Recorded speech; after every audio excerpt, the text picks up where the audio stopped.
So this morning we have Cynthia Bringle with us. She earned her BFA from the Memphis Academy of Art, her MFA from Alfred University. Cynthia is a fellow of the American Craft Council. She's a recipient of the North Carolina Award for Fine Arts. She has work in the collection of the Mint Museum and the Hyde Museum of Art from Penland, North Carolina. Please help me with a warm welcome for Cynthia Bringle.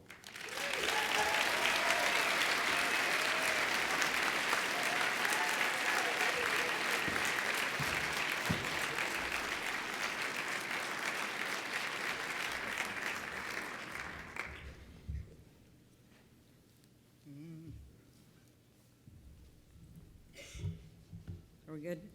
Okay, first of all, thank you to NCECA for having me. I went to my first NCECA meeting when I was in graduate school. A whole group of us piled in my little Rambler station wagon and drove to an NCECA meeting, and the truth is, I think we might have been in Chicago, but at this point, we could have been anywhere. But there were only like 60 or 70 people there. Down a little. There were only 60 or 70 people there, and they were still part of the American Ceramic Society. And a couple of years after that, they broke off and became NCECA. And I think it was a number of years before I went again. NCECA conferences have always been a connecting point to me, to friends, and to see what else is going on. So many of you know that what I really do is I make work. And I started off as a painter and went to art school.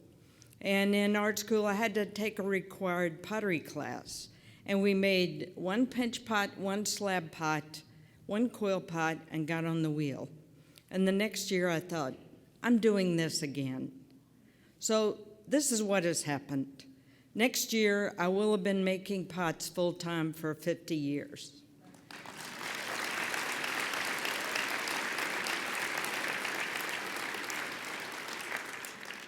So in art school, I took everything, and I soon found that every moment I had, I was in the clay studio trying to learn to throw.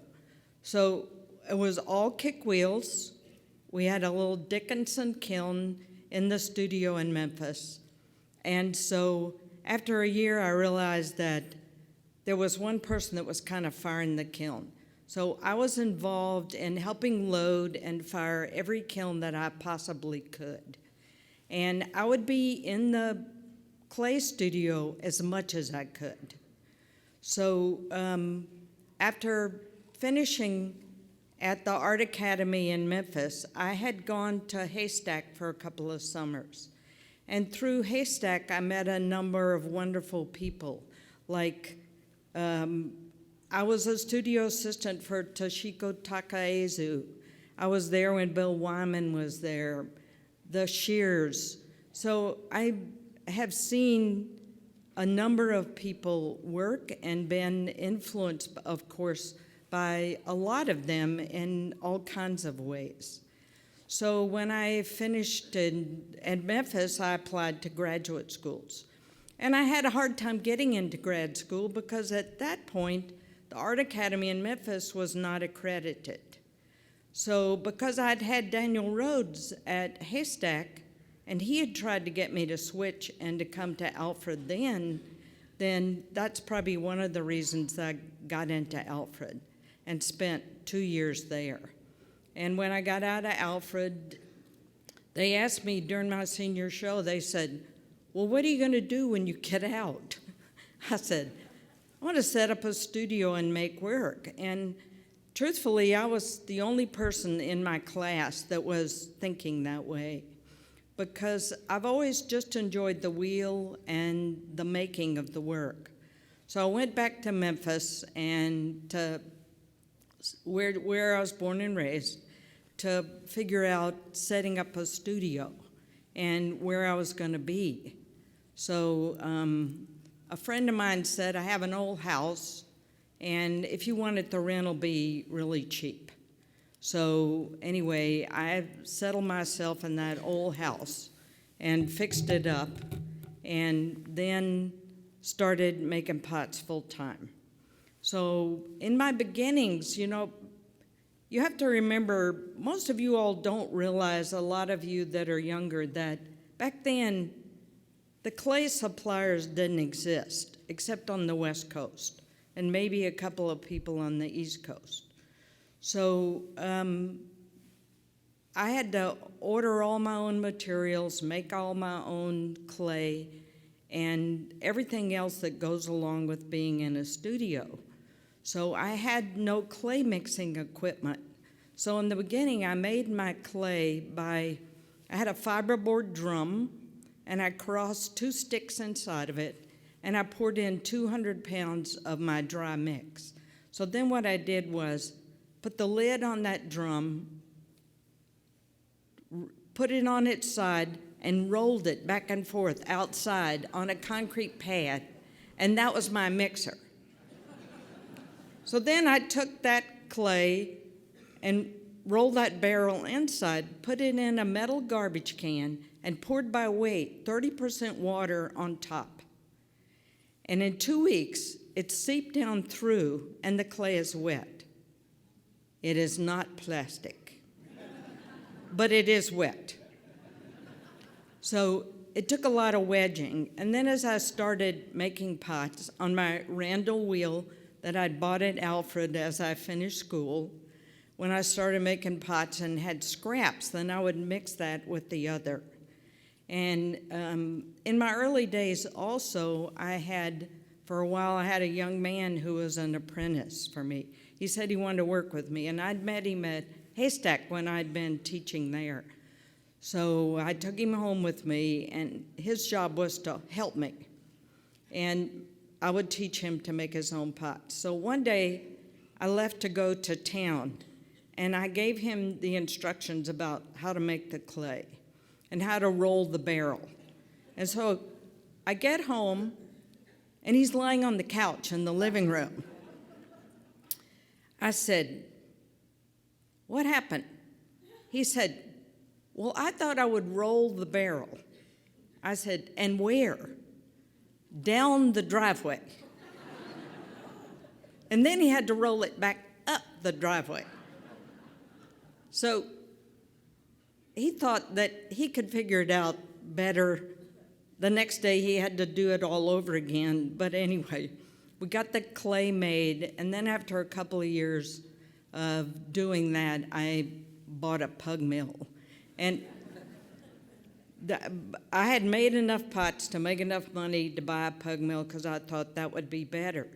But right before that, there was a person who came to me and said, "Well, I'm making clay, and I can make clay, and you can buy it, and whatever." And I said, "Well, that's fine." So I bought his clay. I made a whole bunch of pots. I took them to the signature shop in Atlanta, and about 4 days later, I get a call from them. "Cynthia, your pots are falling apart on the shelves." I went, "All right, I'll take them all back." So I called this guy up, and he said, "Well, I'll give you more clay." And I said, "No, thank you." So soon after that, I figured out I had enough money to buy a Walker pug mill and started making clay that way.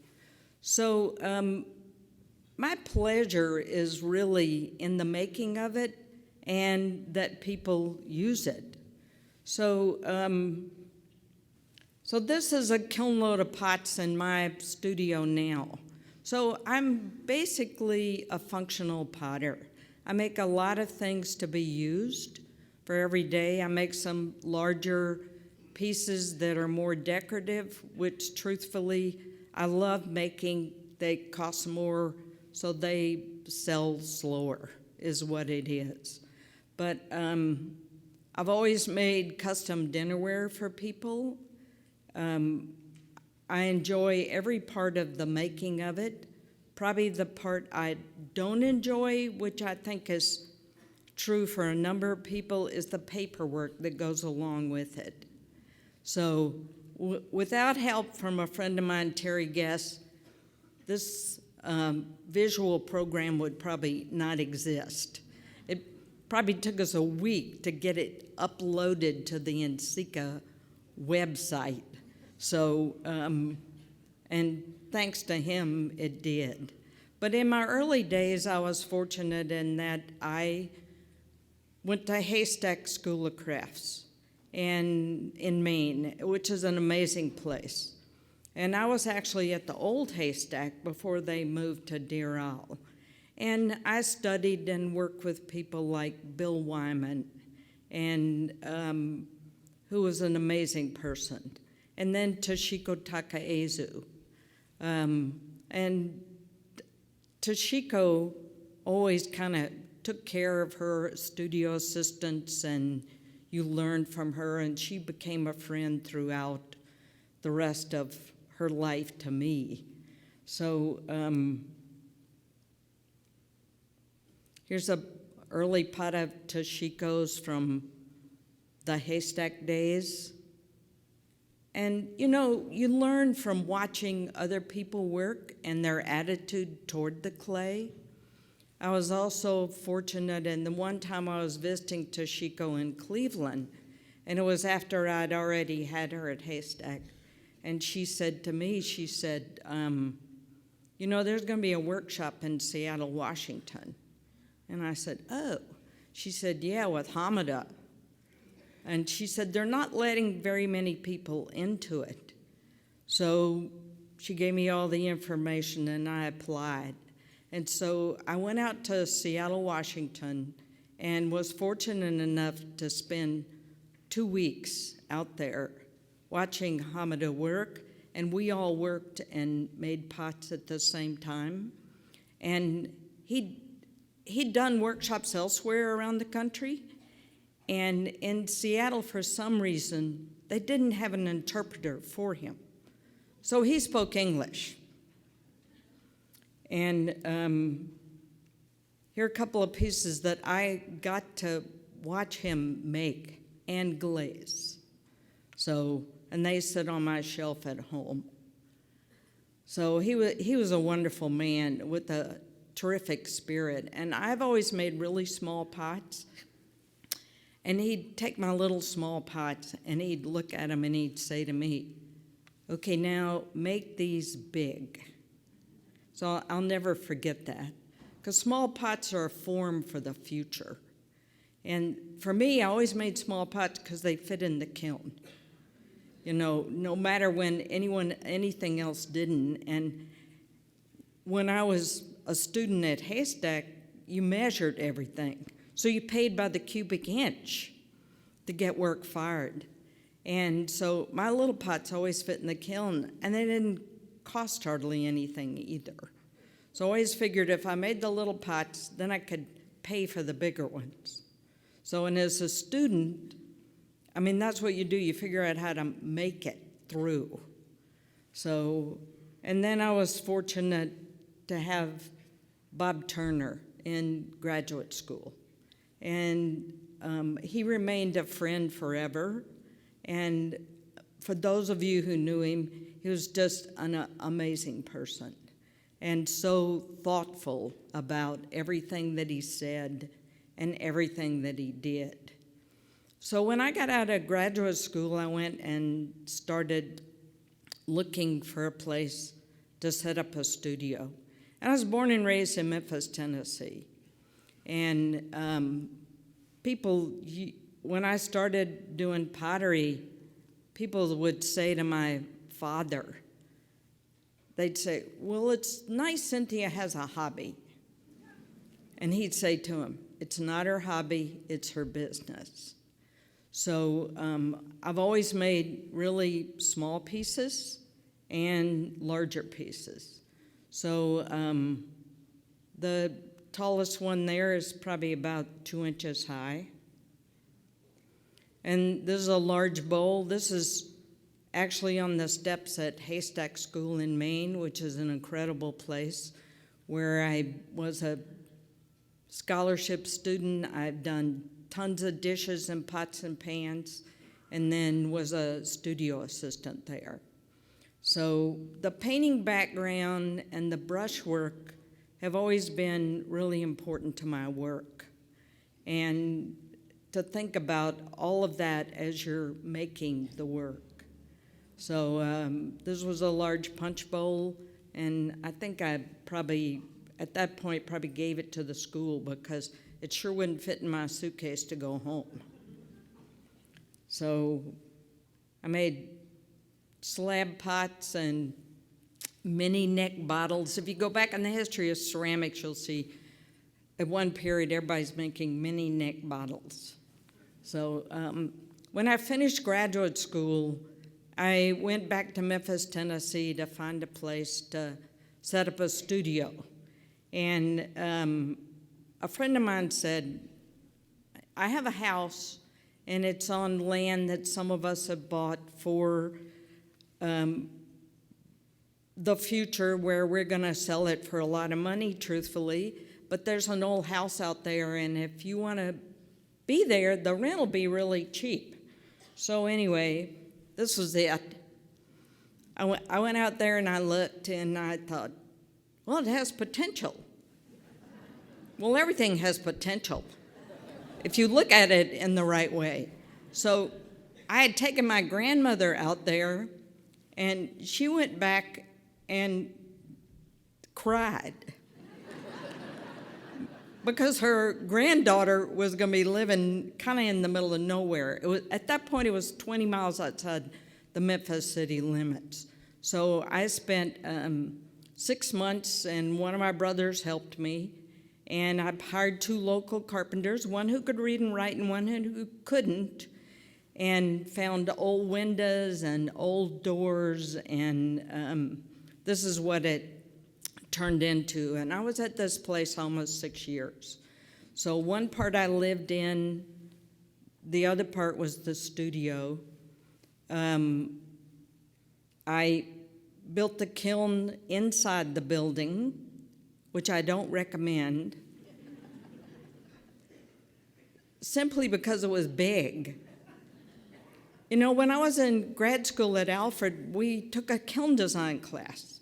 And so we'd all design kilns. Never having built one, but I had designed one.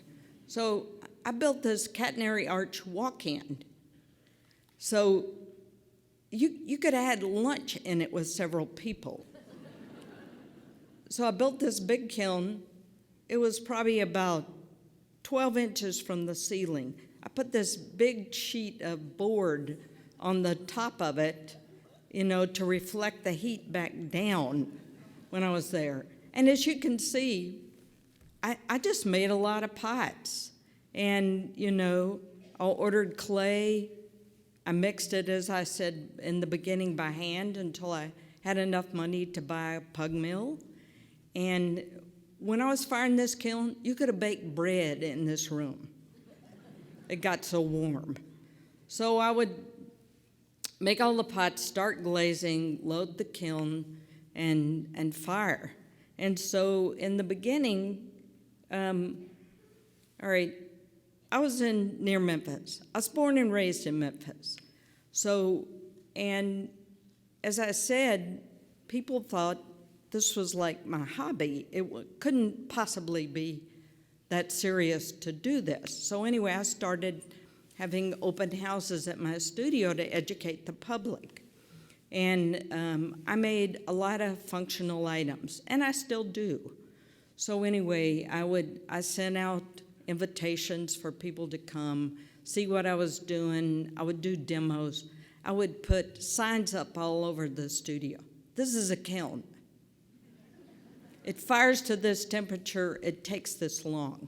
So in order to try to do that, and then in the spring I often did raku demos. But, you know, pictures, lemon reamers, colanders, I still make these items.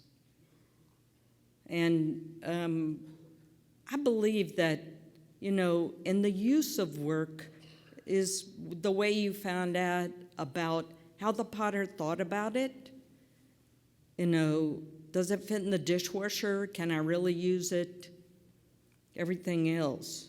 So this was a bacon cooker for a microwave oven. This is before they made the plastic ones.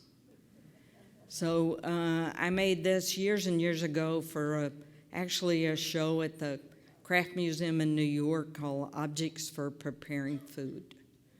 So every crafts person that I know likes to eat. So we all think about that as we're picking up our items for use. So big platters. I started off as a painter, so I loved the surface of platters and dinner plates. Decoration, it's all part of what I do. I can't resist when I see brushes often, but since I own a ton of them, I'm trying to resist. And I actually make a lot of brushes too, which a lot of potters do. So I became associated with Penland School of Crafts a long time ago because Bill Brown, who I had known from Haystack, he was Fran Merritt's assistant director. He went to Penland to be their director. And as he said, he hollered at the horses he knew and said, "Can you come help me?" So the first summer that Bill was at Penland, I went down there to help him for a couple of weeks. And he tried to get me to stay there then and to be a resident artist at Penland. And I said no. I needed to go and set up a studio on my own to figure out if I could make it, making work and selling work.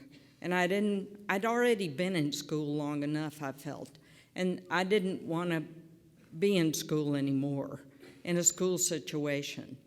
So that's when I went back to Memphis and set up my studio. But then after a number of years at my studio in Memphis, it was almost 6, Bill Brown started what they call at Penland School concentration. So it's an 8-week program in the fall and an 8-week program in the spring. And back then, he was trying to get people to come and be there for the whole year. And so he kept calling me up, and I'd say, "Get Ron Probst, he's already right there." And so he'd keep calling me. I finally said, "Okay, I plan to move to North Carolina anyway." Because I'd fallen in love with the mountains, I said, "I'll come." So anyway, I moved to Penland, North Carolina in 1970, which was when that program started, and I taught in the fall of 70 and the spring of 71. And I can tell you that some of those people in those classes are still making work and out there doing it, which is great. So anyway, I moved to this beautiful spot. This is from the school looking out into the mountains. I then became a resident artist at the school after that year and worked in the residence barn. And after being there for several years, I kept saying to Bill Brown, I have to move out of here and give room for somebody else. And so anyway, I had a studio built at Penland. And so this is where I am. So I've been in this studio since 1975. And it's a great place to work. I've got a gallery. I now have a guest room.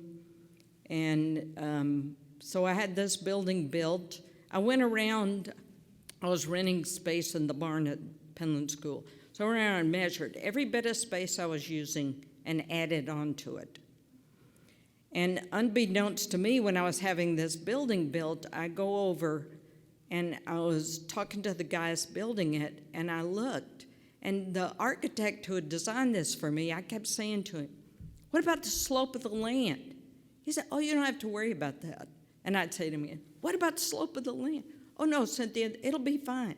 And I go over there, and the builders have an 8-foot hole because the slope of the land was such that all of a sudden I had a basement, which all of us know what would we do without our basements that are absolutely full. So I've been in this building since then. And this was the first kiln I built. You know, somehow or other, I still thought I needed a really big one. So I built this big catenary arch walk-in. For the potters, the shelves on the bottom are 14 by 28. And when you get to the top, they're 14 by 24. So I continue to make pots, ship them off to galleries, do custom orders for people. As you can see, I'm really based in function, and I like to make larger work also, but these are like demi-tasse cups with feet, and fired took cone tin, altered serving bowl, and you know, in between, I would often get asked to do workshops in different places. So I've been in a number of different places doing workshops and seminars, but mostly what I've done is make work. So I've always called myself a production potter. It simply means I produce to make a living. So my work is really more what is, when I was visiting in Australia one time, they call it one of, where I don't make a line of work. Every piece is an individual piece.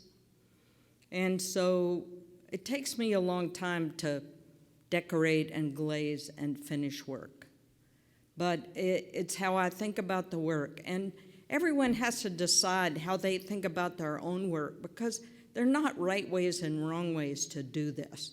It has to be the way that suits you and suits your temperament and how you decide to work. Well, this is a large platter. It's 2 feet across. You look at something like that and you think, well, how did they start doing that? Well, it was probably falling over. So I had to pinch it all back together, and then something else comes from that. We get to new work sometimes by mistakes we make along the way.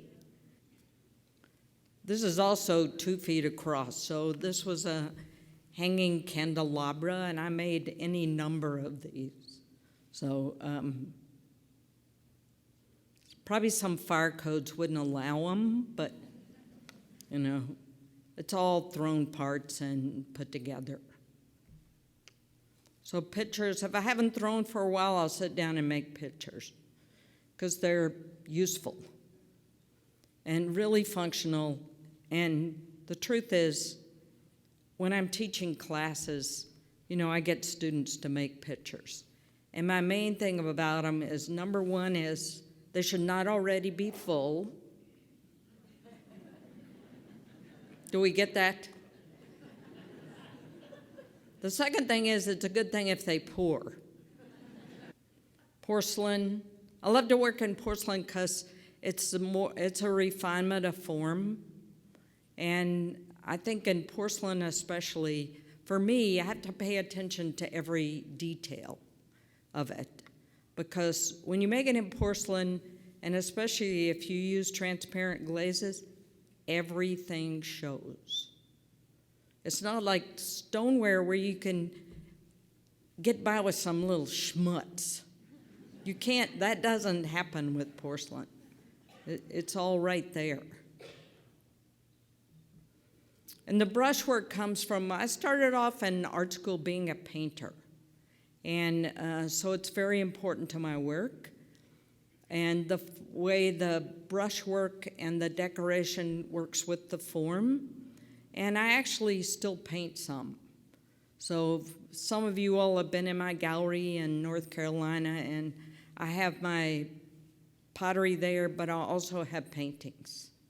So because I will still sometimes take time off and paint. And truthfully anymore, the way for me to do that, because there's always so much going on in my own studio, is that I'll take off and take a class somewhere in the area or go up to Penland School and sign up for a class. I'd take a painting class for a couple of weeks. So big serving bowl. And, I always say that, some of my pots are in museums and collections, but the truth is mostly they're in people's kitchen cabinets. So I've also at times done a lot of raku. And raku for me are, of course, decorative pieces and a way to approach form and color in another way. I like what can happen in the decoration on raku pieces. So I'm using mostly underglaze stains and then the brushwork. So most of my raku pieces are a white or a semi-white glaze with decoration on top and then fired.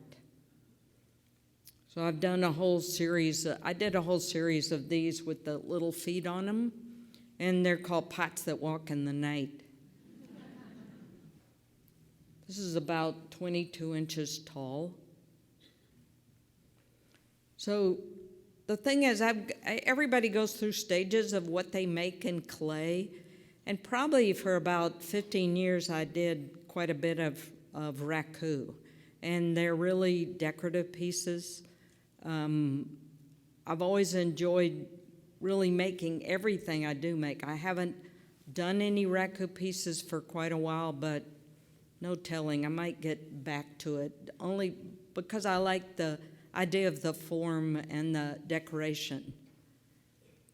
And that just comes from my also painting background and the sense of hopefully making it all work together.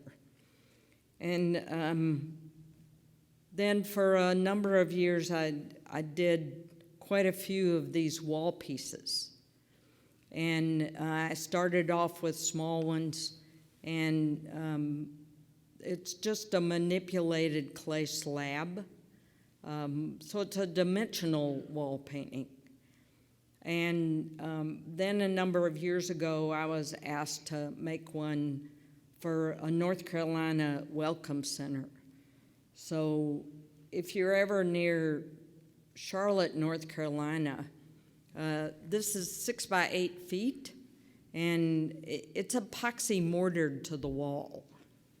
So it's like they can't move it and take it somewhere else. So it'll probably be there until they decide that this building is no longer any good or something like that. But so it was quite a challenge to make this because I probably spent 4 or 5 months making it and drying it slowly so it didn't crack. And then because of the size of the pieces, they were fired in my kiln one by one. And people would come by and they'd see this and they'd go, "Well, Cynthia, what if you lose one?" I go, "That is not a thing I even think about." So I only think about getting it through the firing. Because if y'all know, doing something like this in raku and bigger, the only way to get these in and out of the kiln was with asbestos gloves. So, but anyway, it's up on the wall. Every once in a while, I think I should go visit it and make sure it's still there. But if you're near Charlotte, North Carolina, it's at the Westinghouse exit on I-77. So I know it's still there because epoxy cures all, as they say. As many potters use it nowadays to fill in those cracks and everything else that doesn't work, it's good. You should do what works. Just if it's, people say, when I was in school, they go, "Oh, no, that's not good to use that." And I go, "Wait a minute. You got to figure out what works and what works for you and what makes the piece work." So nothing's illegal in terms of epoxy and those kinds of things. So just go for it. I make a lot of coffee mugs.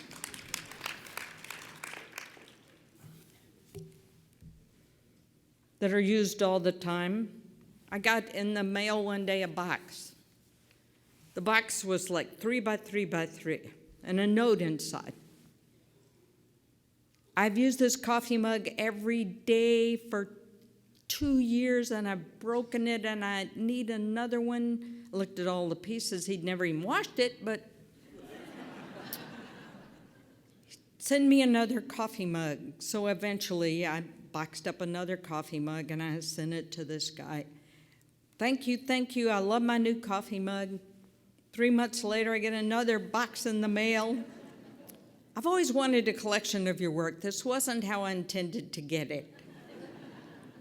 Send him another coffee mug. I haven't heard back, so I hope it's still in use.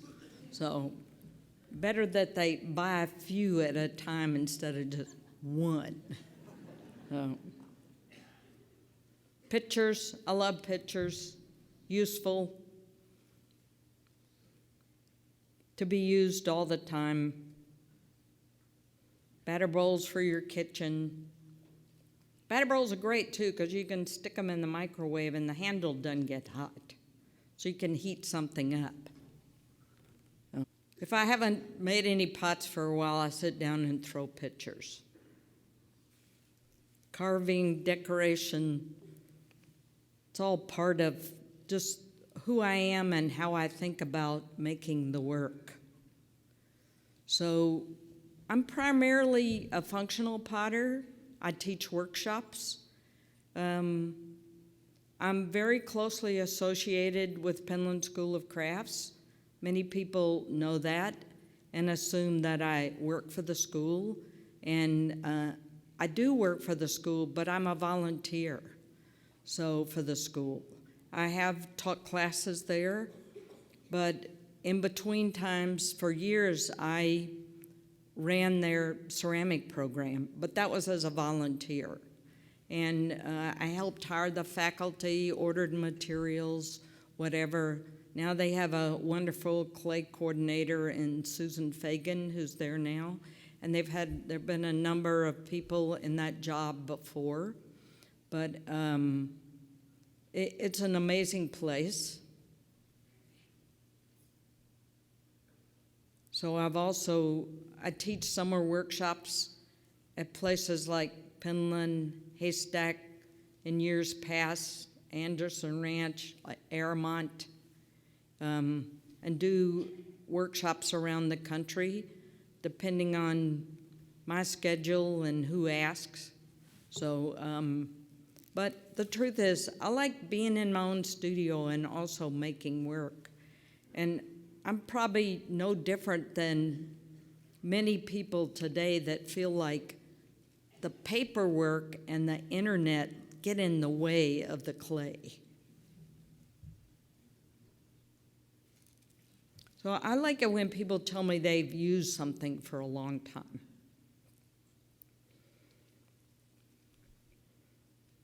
And when someone says, I bought a coffee mug of yours, and I go, great, I hope you like it. Oh, it's on the shelf. Don't put them on the shelf.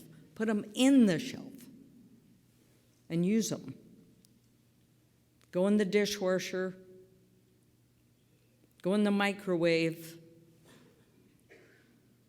So there's a set of soup bowls I made for someone who loves lavender. Totally loves lavender. Oh. Her license plate says lavender. I do custom dinnerware and such. This is like a luncheon set. So I do dinnerware. No two dinnerware sets are alike. I make it for the person who ordered it after I talk to them. And they say, well, what if I don't like it after you do it? And I say, well, you don't have to take it, because I don't want them unhappy. And I enjoyed making it. If I get it back, hopefully I'll sell it to somebody else. So, most potters like to cook, so those of us that make functional ware make things for everyday use in the kitchen. So through the years I've done this, in my early days I had some apprentices. Now my preference is when I need work in the studio, I will just hire someone to come in and work for a few hours. I enjoy having other people around, but I, like many artists, like the time in the studio to myself. So in the summer, I have a gallery at my studio, so I do get people in and to look and see what's around and talk to me and ask questions, which is all fine. Oh. My sister Edwina's a fiber artist, so taking pictures with clay and fiber works out really well. Because they can, and I have her work in my gallery also. Big covered jars. Somebody got this and I said to him, I said, it's for oatmeal cookies. Of course, it's about 16 inches tall, so it holds a lot.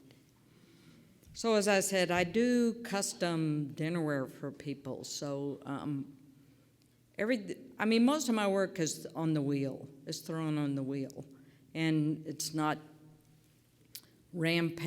pressed or slip cast, although I did go through a period of making some slip cast work because I designed molds and made a bunch of bowls that were slip cast because I thought it would be a way for me to low fire, a lot of color, maybe make something that was a little faster and more efficient to make.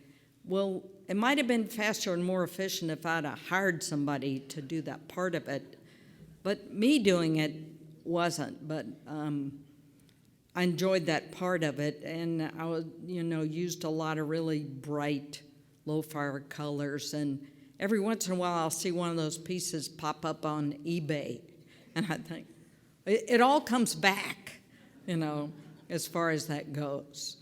But I do every once in a while, I do custom dinnerware for people. So this is dinner plates stacked in the bisque kiln. And I know some of y'all think this doesn't work, but it does. You might lose one, but you get a lot of plates in a bisque kiln this way. So being efficient at some things, there's nothing about making pottery that is efficient. So every once in a while, you come up with a way to do something, and I've done this forever. Stack plates up like this. So I mostly bisque in electric kilns, and then I had that big catenary arch kiln taken down, and I have this kiln that has a door, which is perfect, having stacked every brick on that catenary for years. So this is a door that slides away, so that the car comes out and you load the car. And it makes it much better in terms of firing. So somehow or other, when I built this, it is a little smaller than my other kiln, but it's not that small. So for the potters, all of you all out there, these shelves are 14 by 28s. And there's a load of ware.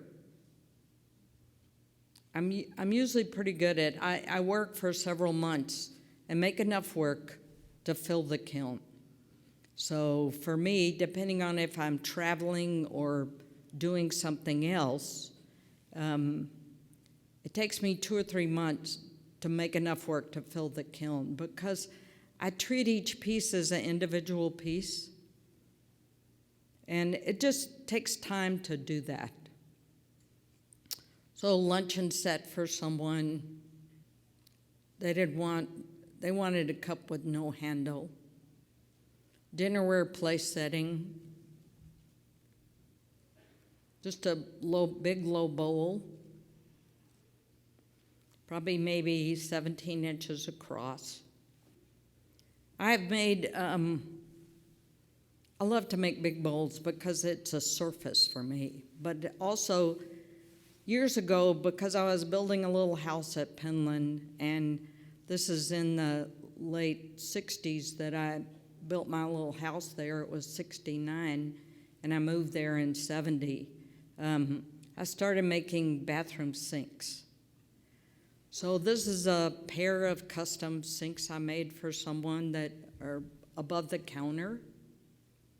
So they evidently sit side by side in the bathroom, and recently I ran into the wife somewhere, and she asked me if I could tell him to keep his toothpaste out of the sink. I said, I don't think that's my job, but anyway, they use them. And this actually is also a sink.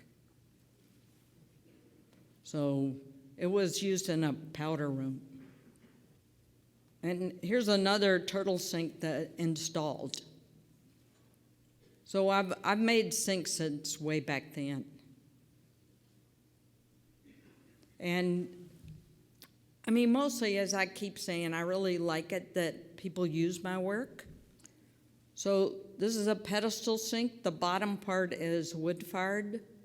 And in all honesty, the top part, when it was in the wood kiln, I was firing collaboratively with someone else. And anyway, the top part didn't make it out of the wood kiln, so I made another piece for the top. And the truth is, it's better.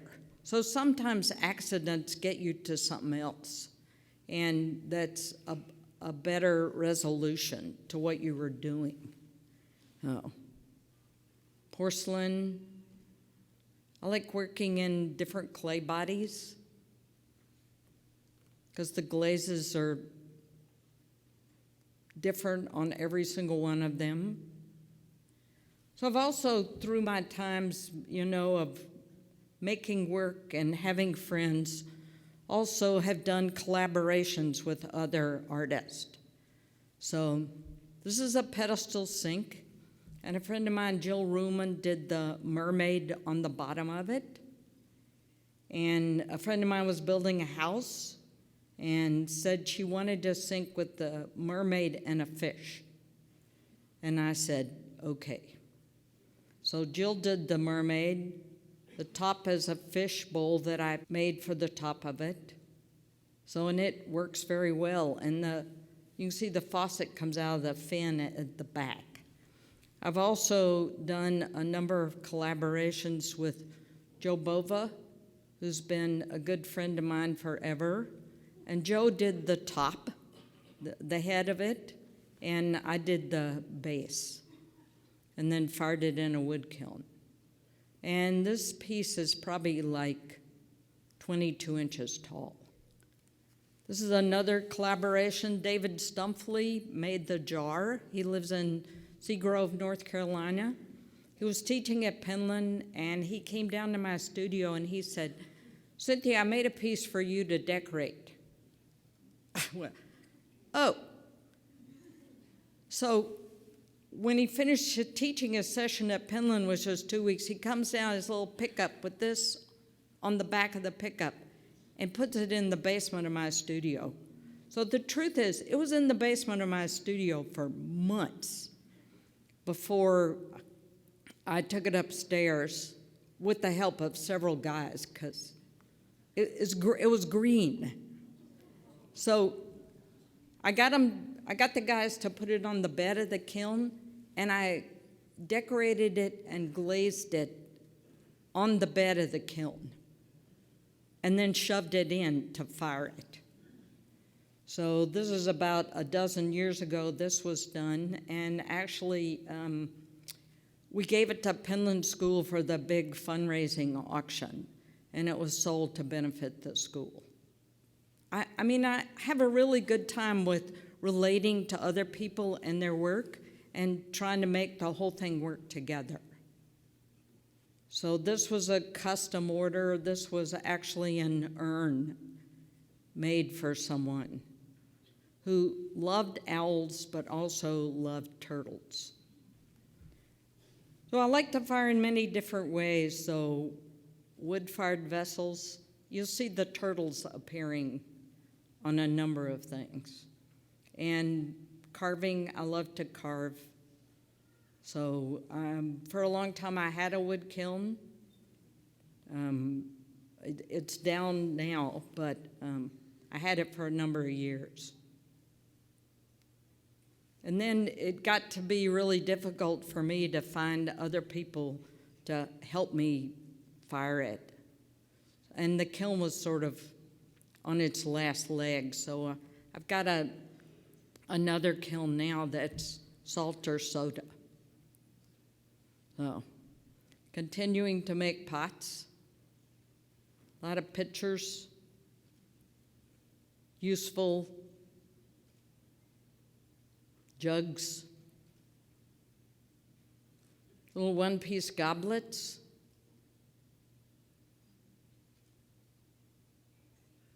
tall vessels. Tall piece give you a chance to sort of expand. The tall blue one there is like 3 feet.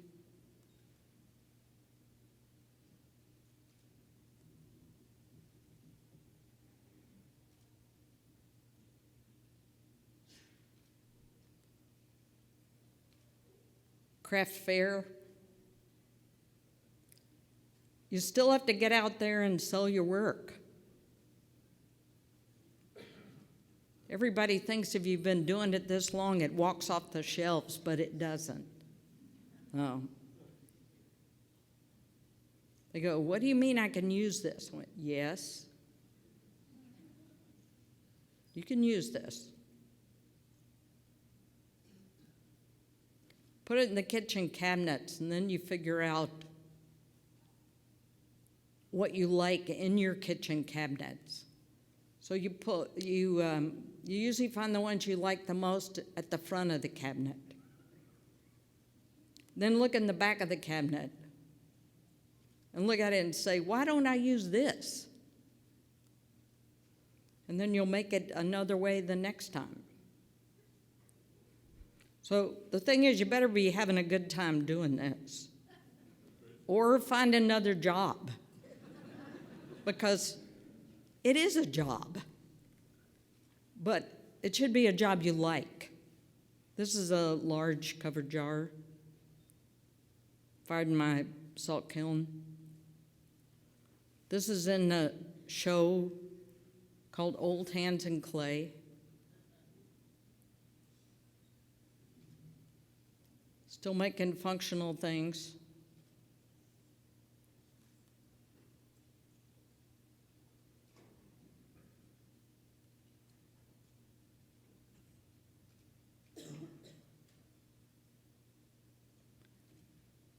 So I like to make large things, still make small pieces.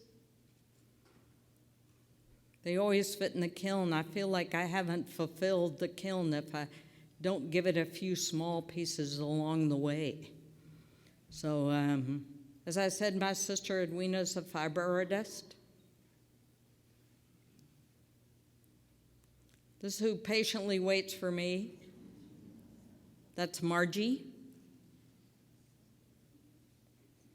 So, a toast to everyone here. Keep the fires going. Thank you.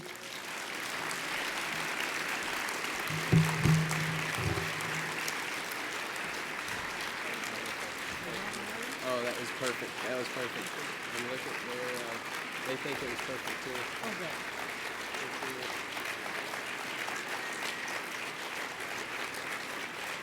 You know, he has a